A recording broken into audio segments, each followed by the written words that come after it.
Professor Keith Moore is one of the world's prominent scientists in the fields of anatomy and embryology, and is the author of the book entitled The Developing Human, which has been translated into 8 languages.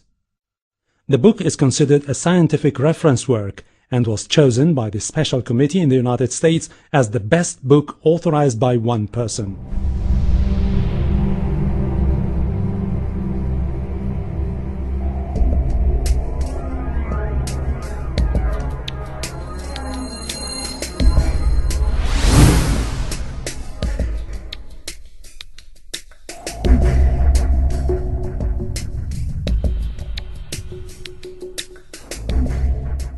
In the 1940s, Professor Streeter of the Carnegie Institute of Embryology in Washington, D.C., proposed a system for classifying the stages of human development. His system arranged human embryos in 23 numbered stages based on their differences in appearance. The Carnegie system of classification was used around the world until the 1970s, when a more refined system was proposed by Dr. Ronan O'Reilly of the Carnegie Institute of Embryology, now in San Diego, California. Intensive studies of the Quran and Hadith in the last 4 years have revealed a system for classifying human embryos that is amazing, since it was recorded in the 7th century A.D. Although Aristotle, the founder of the science of embryology, realized that chick embryos developed in stages from his studies of hen's eggs in the 4th century B.C., he did not give any details about these stages. As far as it is known from the history of embryology, little was known about the staging and classification of human embryos until the 20th century.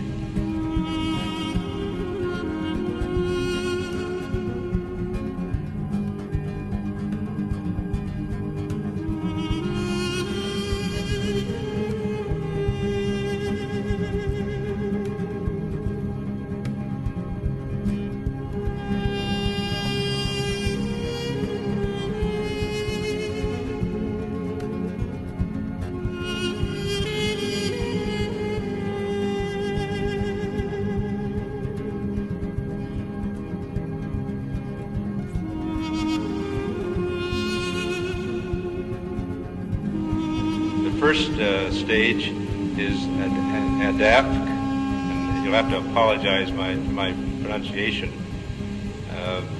This is from Surah Tariq 6. He is created from a drop emitted. This Arabic term refers to the forceful emission of fluids which occurs during ejaculation in the male and ovulation in the female. The male secretions, called semen, contain the spermatozoa, and the female secretions, called follicular fluid, contain the ovum. This is the stage of fertilization and the nutfa, and after this is what we call the zygote, referred to in the Quran as the nutfa, and the nutfa undergoes division, which we call cleavage, as it passes down the uterine tube. So these are the stages of the nutfa here as it undergoes cell division.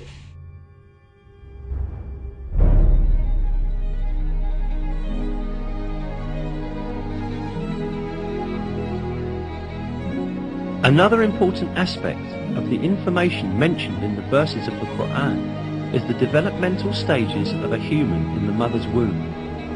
It is stated in the verses that in the mother's womb, first the bones develop, and then the muscles form which wrap around these bones. We then formed the drop into a clot, and formed the clot into a lump, and formed the lump into bones, and clothed the bones in flesh, and then brought him into being as another creature. Blessed be God, the best of creators.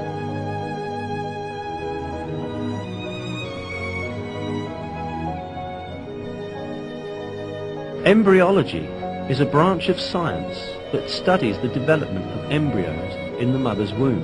Until very recently, embryologists assumed that the bones and muscles in an embryo developed at the same time. For this reason, for a long time, some people claimed that these verses were in conflict with science.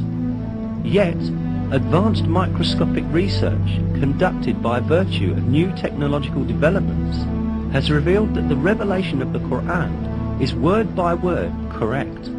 These examinations at the microscopic level showed that the development inside the mother's womb takes place in just the way it is described in the verses.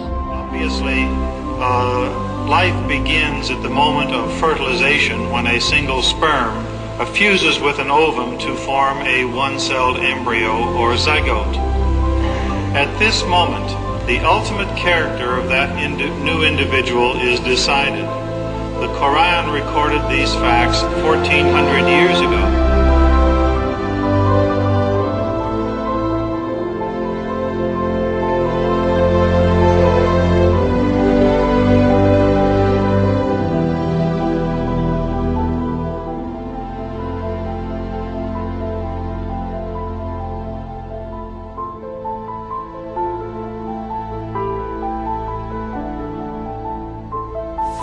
Little was known about the staging and classification of human embryos until the 20th century. For this reason, the descriptions of the human embryo in the Quran cannot be based on scientific knowledge in the 7th century. The only reasonable conclusion is that these descriptions were revealed to Muhammad from God, from God, from God, from God.